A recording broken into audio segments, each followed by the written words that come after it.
Hello, I'm Angela Orora Medway-Smith, and this is a recording of my bite-size business mini basics meeting with the wonderful Claire Etchell. I hope you enjoy it. So, welcome everybody to this second bite-sized business basics mini session. So I'm joined today by the wonderful Claire Etchell. I know Claire through a wonderful community run by a lady called Laura Brunton. And I'll tell you a little bit about Claire before we begin. So Claire is a creator for authentic personal branding. She loves flowers. You can see flowers in her background. So she has been in PR and personal branding her whole life. And she's always been about the honesty and authenticity and the power of storytelling to elevate personal brands and businesses, about planting those deep roots and about a feminine way of marketing rather than a really heavy-handed one.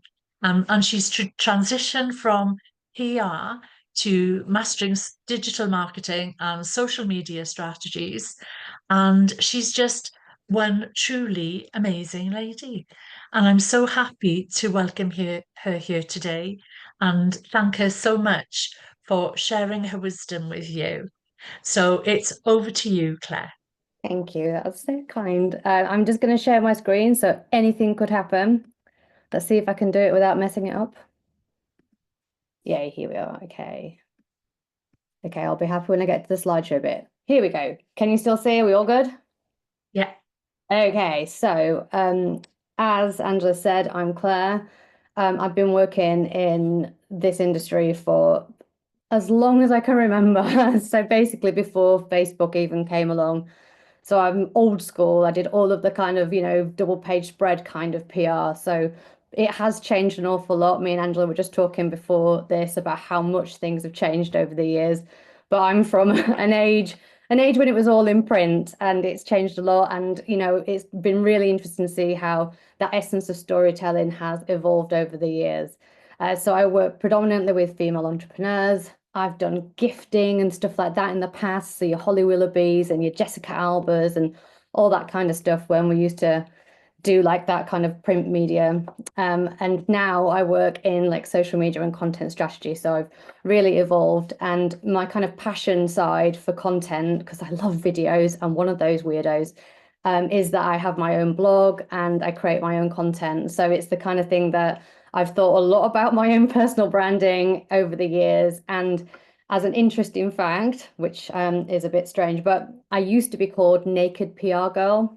And that was all based on me wanting to be authentic and telling the truth about marketing.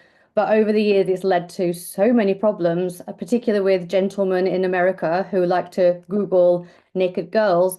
So I went through a personal rebrand of my own in December last year. So I've been checking my own branding while I've been doing this presentation. But just to start off by saying it's all an evolution, no matter where you are in your journey, it's all part of your journey and keep evolving as you go.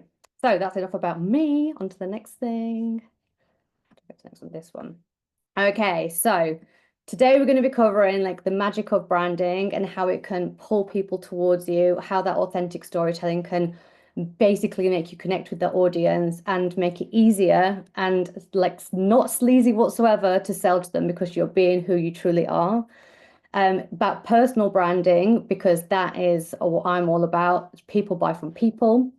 And beginner friendly tips to help you grow online to make it not as scary. So obviously branding is online and offline, but in this kind of instance, there's a lot about online these days, and it can stretch around the world. So that's really important. And then I've got some resources to share with you too. So what is branding? So you probably might already know that branding is kind of more than a logo. And we do get those people that are like, oh, I need a logo. Let me just go and like download one or get one off Canva or do this or that. But branding is much, much more than your logo. It's how you kind of present yourself.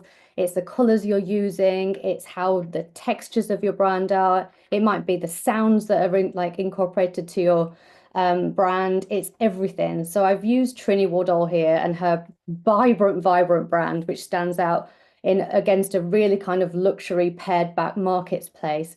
Because look at these vibrant or like lemons she's gone for, this whole like bright pops of purple and all this metallic. She's got like so much energy going on, and it really comes through in her brand that she's created. This shop on King's Road, like you cannot miss it. It's so bright. And that's the kind of thing that the branding overall can do for you.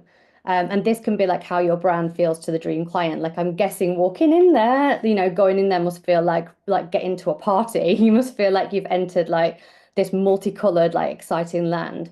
So it's all about your story, your tone, your vibe, your energy, your colors, and how you show up. And just one tip here is like if you were to think of your brand as a person, how are you entering the room? And actually, that person is you. How are you entering the room? What are you going to bring in with you? And that can be anything from how you look visually to how you actually are dressing and like putting yourself forward in real life. But I think this Trinity Woodall is a really good example because not only does she do this in kind of a professional life, but she shows up on those Instagram stories. If you know her, maybe you do, if you don't, but she's a real force of nature, and she's going to be there without her makeup on. She's going to be putting it on. She's going to be talking to you about where she's going later. So that kind of excitement and, high intensity really goes throughout the whole brand, and it all fits together really well. Another example is probably the queen of branding is Taylor Swift. And this takes us more into that like personal branding, because Taylor's entire story is kind of there for you to see. Like she has, she's got the whole eras thing going on, and it's like almost like chapters of her own book. She's really defined all of them, and enough so that she could make billions of dollars taking it on a world tour and making everyone buy into that. And there's no greater example than the number of people who were buying those tickets, getting those friendship bracelets. She's got the distinctive red lip and all of the sequins. And I think there's all those things that bring, you feel like Taylor Swift. You don't, but she's your best friend, right? Like this is the vibe that she brings to it. You feel like you really know her. And she's a great example of how taking people through her story, keeping people stuck to her, because you're like, well, what's going to happen next? And what does this mean? And what Easter egg is she using this time? And she's like dropping all these interesting things about herself.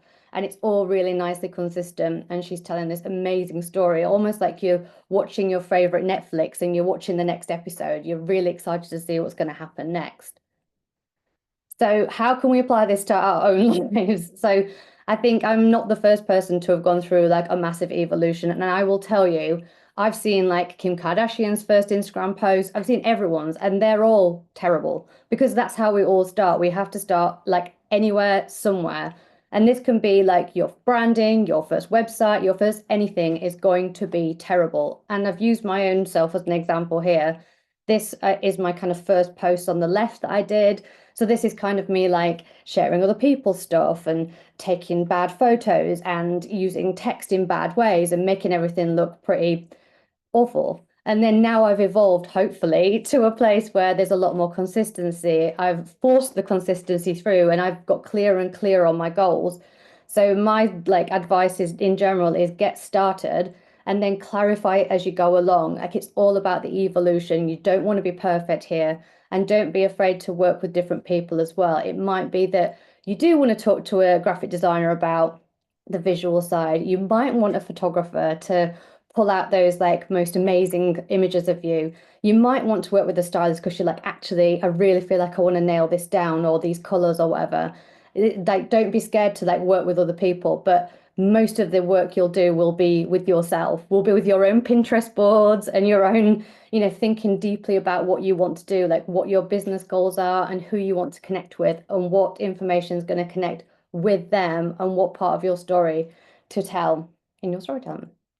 So I just wanted to touch on mistakes because it's super easy, and mainly the common blocks I see, and I've talked about inconsistent visuals here and I've talked about all that, but the main thing is perfectionism. And that is what gets a lot of people stuck. It's what gets things still on your phone rather than out into the world. It's the videos that you film and you don't use, it's the photos you take and you don't deal with. it's all those things that seem to like really stop people from evolving. And the way that social media and branding in general has changed over the years is it's a much less professional world, and we're more happy to sort of see people in real life and what they're actually up to. So it's trying to stop ourselves like over analyzing every single graphic, trying to stop ourselves stopping posting, trying to push ourselves through those blocks and being like, do you know what? I'm just going to show up anyway and I'll get perfect in time, because you will get perfect. And the only way to do it is by practicing. Like I've been trying to learn how to do YouTube, and there is nothing worse than editing a YouTube video because it takes forever. But like it's the only way I'm going to learn is to get faster. And the only way I'm going to learn to be better at filming is to edit it and be annoyed at myself for not filming it better. So I think there's a lot to be said for trying to force ourselves through those perfectionist barriers in order to talk to our customer, our ideal customer, and share with them what we've been up to.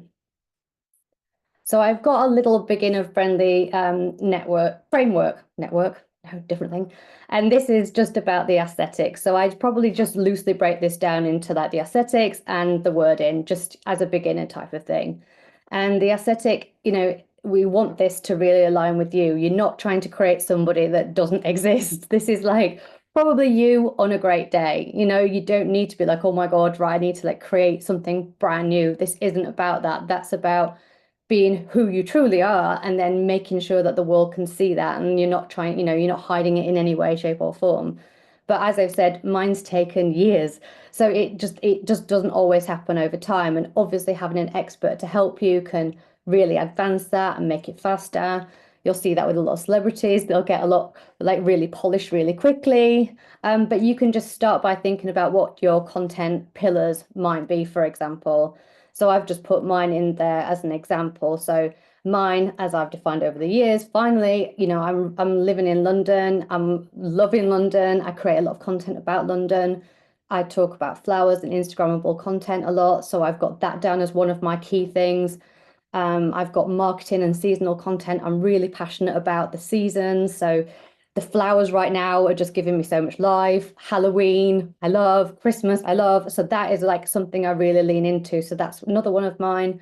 And then content creation and how the industry is changing in that is another one of mine. So everything I do, I mean, obviously I'm allowed to do some other things, but everything I do is loosely connected to all of those things. And it just really helps me then define what I'm doing. So for example, if I've got a busy week and a lot going on and I'm trying to work out what to do, I'll move towards the things that are really aligning to those goals, because that's what connects with my audience. My audience are also interested in all those things.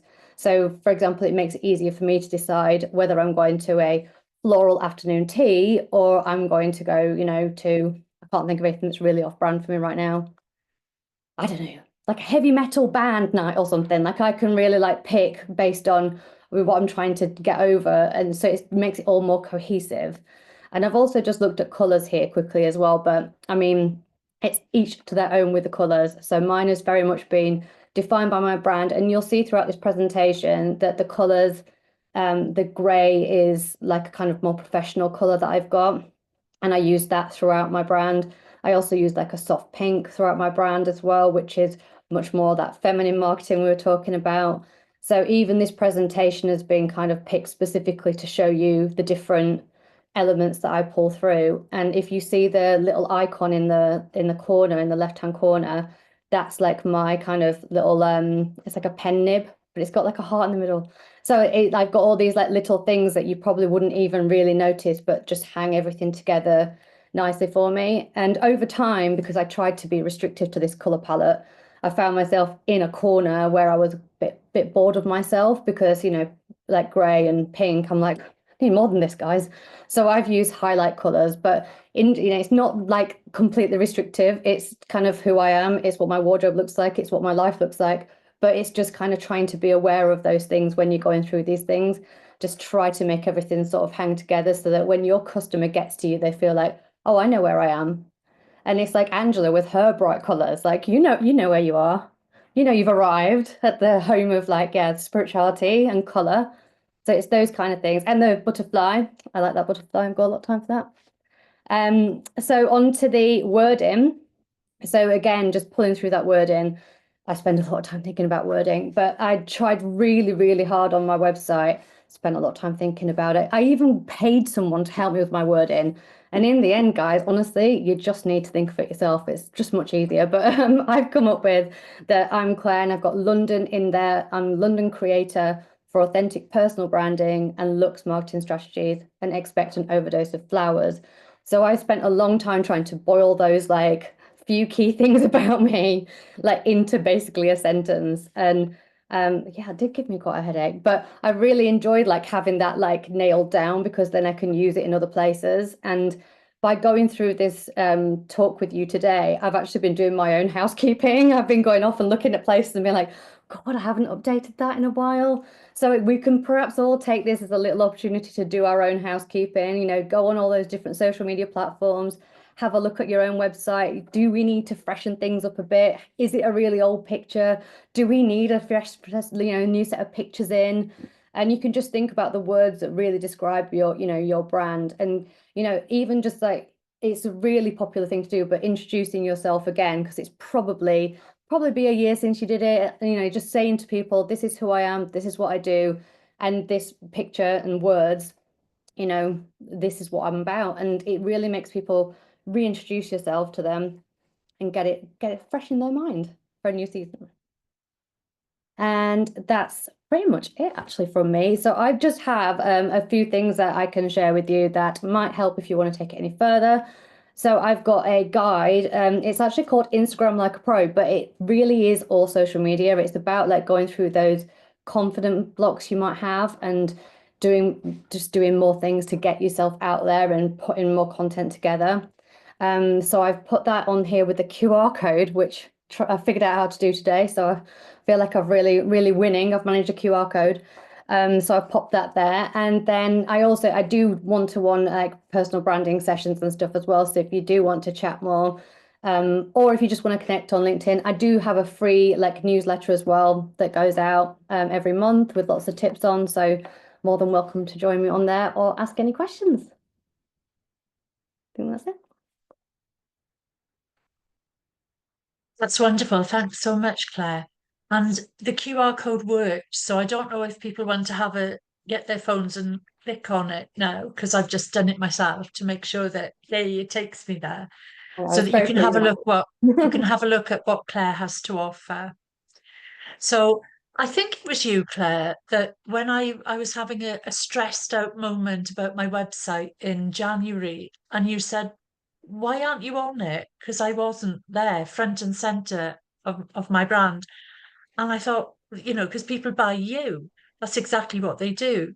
So consequently, I completely changed my homepage, and yeah, I've got you to thank for it. Yeah, So I'm a big it believer in that. I think, especially with your website, when you get there and you're not on the website, I'm like, oh, have I got to the right place a bit? And I yeah, think that's yeah, the thing. Like, you want to be like, yes, you have got to the right place. Welcome, you know. And it obviously it doesn't work with, you know, maybe if you're a service brand, maybe you might find that that's not quite right for you.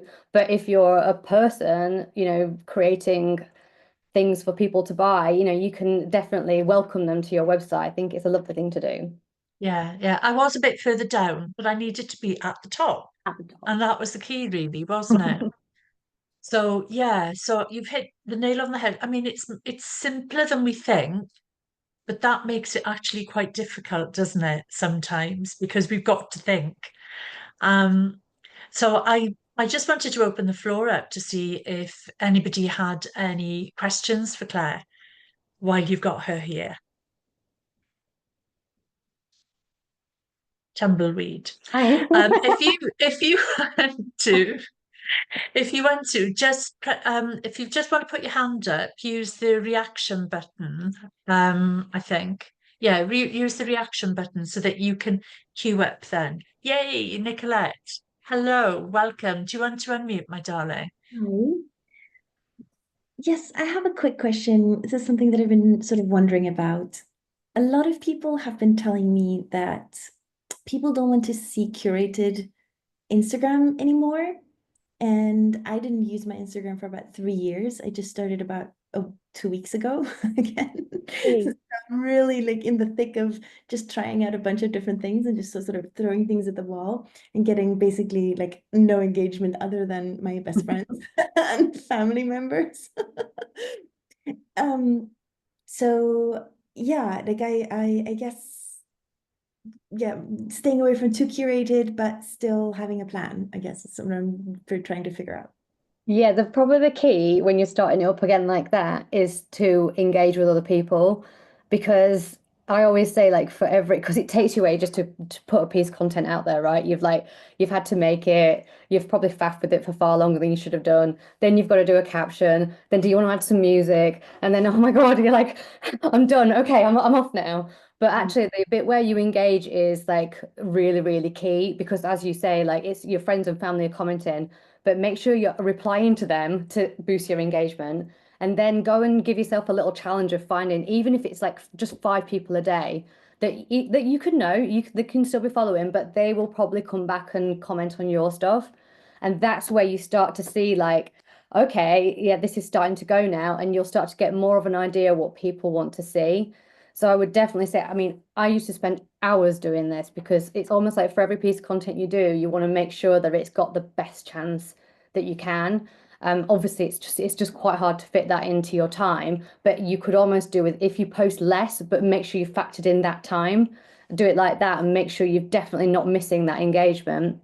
But yeah, certainly mixing it up is the best thing to do, because they change their minds every 10 minutes about what they want. So it's fine. Like definitely try everything. Try your curated stuff, try your non-curated stuff, try a video.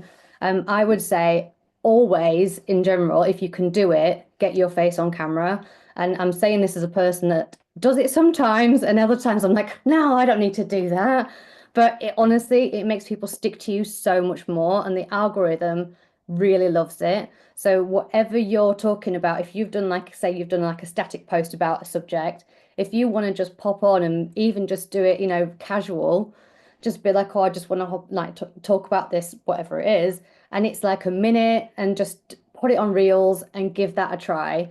I would definitely give that a try. And you can start on stories as well if you want to start off without the heavy feeling of being on Reels and it being permanent. You can just start on stories and build yourself up a little bit and just get used to being like, actually, because you look great and you sound great, and I think it sounds like a good plan.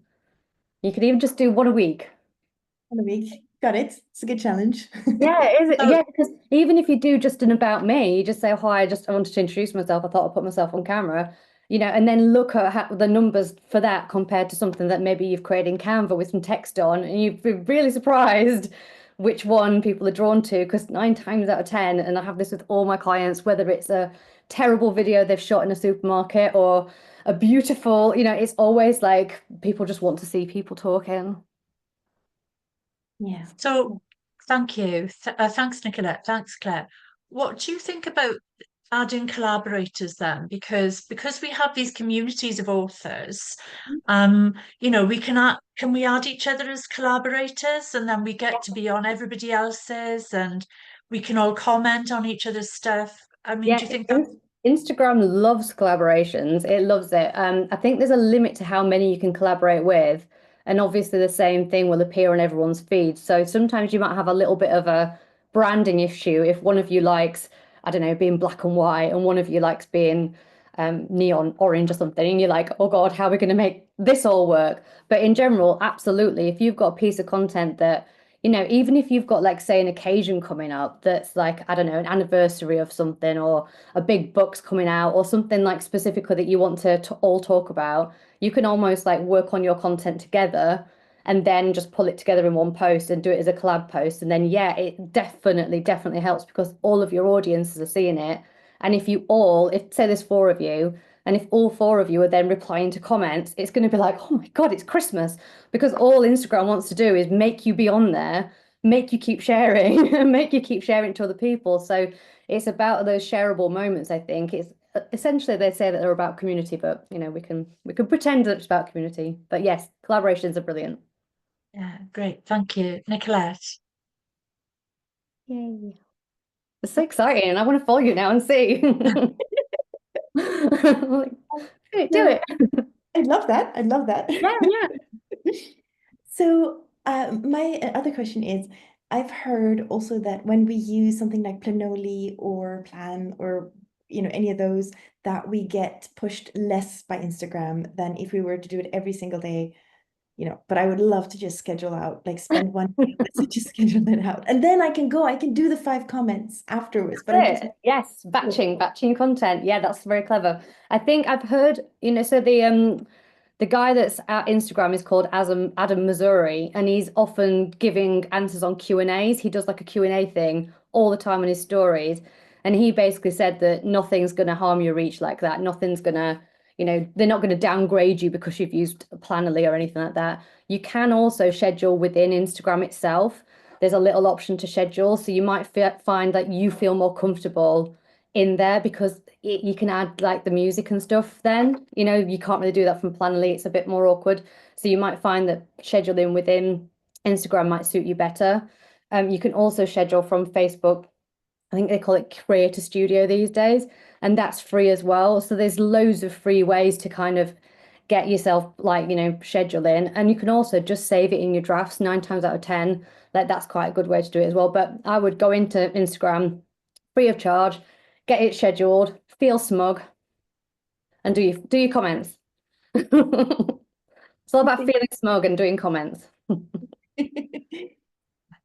And good. Thanks, Nicolette. Yeah, I was going to say as well with the comments, if you could make them like meaningful, because it's really tempting to be like, oh, well done, babes, or nice, whatever. But if you could put something like, that aligns with you, that properly, is like that 10-word, really meaningful type thing, because it probably will be people you do know and do genuinely interact with. It won't be like completely random people. That, really helps. It helps their content, and it'll help them when they come back to comment on you as well. And you can also do the same, even if your friends have said, that's a lovely color. You can be, yes, thanks for that. That color is, and then you can say what it means to you, and you're making like a longer comment yourself.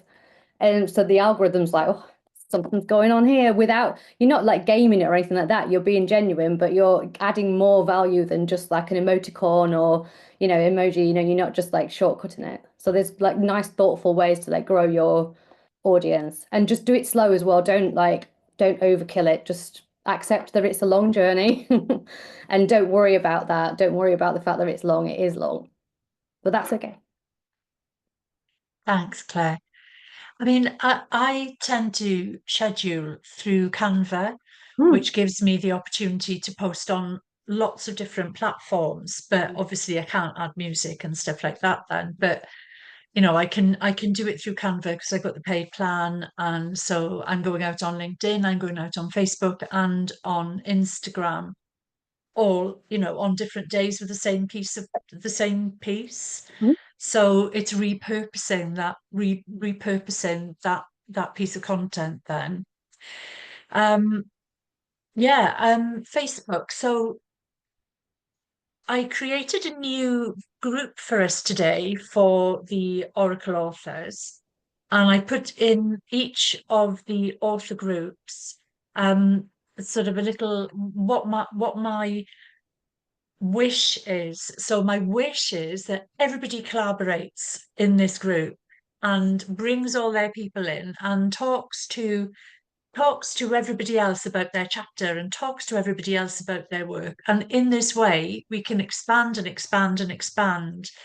I mean, Facebook, we find our people in different ways, don't we, these days? So it's quite useful having these different platforms. Have you got any sort of hints and tips about Facebook or LinkedIn or the other platforms? Oh yeah, I did an experiment last year where I put the same content on every social media platform, and I actually did them. So you can obviously use scheduling tools to make the same piece of content go automatically out to each one, but I did it the hard way around, and I went on each platform and I changed the music and I did the different things and I did it all on purpose. And actually, I found that Instagram is genuinely like the hardest one to grow on. Yes, you can get the visibility, but the numbers are harder to go up almost. Like there's so many bots on there. It's, it's a bit of a harder place. Every other platform, just are happy that you show up. They are going to give you visibility because you are there and you're engaging with them and their platform.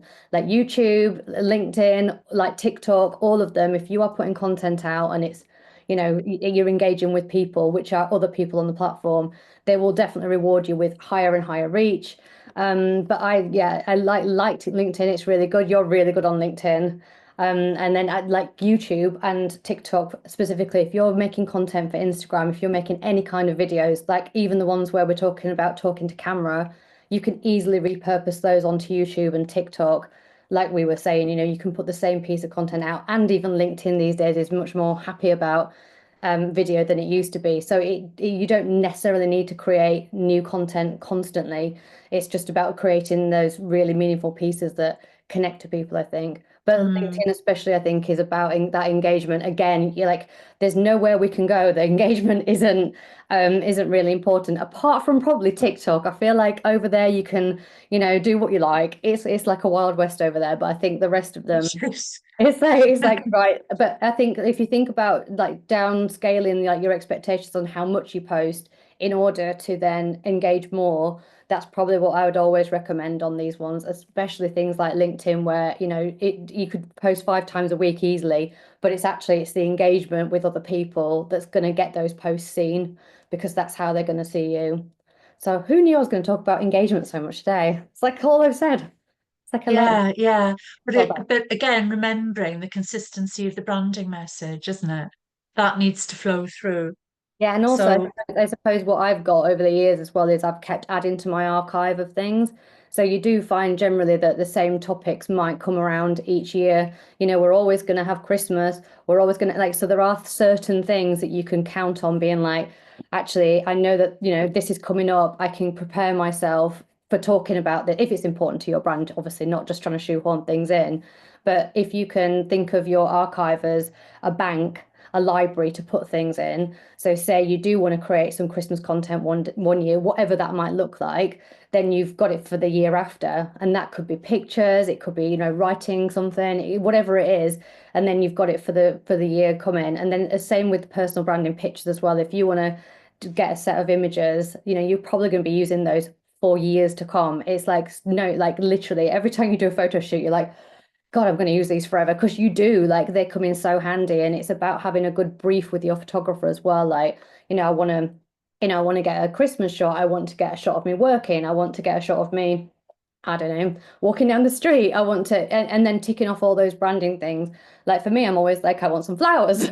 I want, my laptop. I need to have my phone. I need to and I'll have my like set of things that I want to get from a photographer, and then I will know that I'm going to get my money back for like the next 100 years, because I'll be using those blooming things. They'll be on covers of things, they'll be on my newsletter, they'll be on my website. Like there's nowhere I'm not going to use them. So there's a lot to be said for like making sure your content is, you've got a good bank, and then content gets easier to make, because like with your Canva post, for example, if you've got all those images ready to roll, you're just like, oh, great, I'll just drop that one in and off we go. And you don't have to be searching for anything or trying to make anything from scratch. yeah, So, yeah. yeah, Brilliant. The archive add is a to it. brilliant idea. Yeah, I love Brilliant idea. Yeah, absolutely brilliant. Because my Canva, I'm always because I like things nice and neat in different files and folders. However, when I'm in Canva, sometimes it's just chaos, and I haven't done it for a month, and I'm like, oh my God, like I can't cope with this. And then I might leave it 3 months before I tidy it up, and then I really have to tidy it up then. But yeah, housekeeping. yeah, they're brilliant, brilliant, brilliant tools. So, has anybody got any questions? All good. Everybody's looking very Everyone's all quiet. pensive. Um, okay. So, Claire, do you want to share? I know you shared it on screen, but do you want to share the best way for people to contact you here? And then I'll stop the recording. And then maybe people want to ask some questions when they're not being recorded. Yes, so my on LinkedIn, I'm Claire Etchell. My surname's quite annoying to spell, but my blog is called Claire and the City. and my Instagram handle is I am Claire in the City. So maybe I'll pop a link to the website and then that'll help in the chat. That'd be great. Thank you so much. So thank you so much, Claire, and thank you to everybody who's come along live today to listen to you. I'm for everybody who's listening to the recording, you know, just do reach out to Claire. She's got so much wisdom and so much support, so many things she can help you with. So I'll stop the recording now.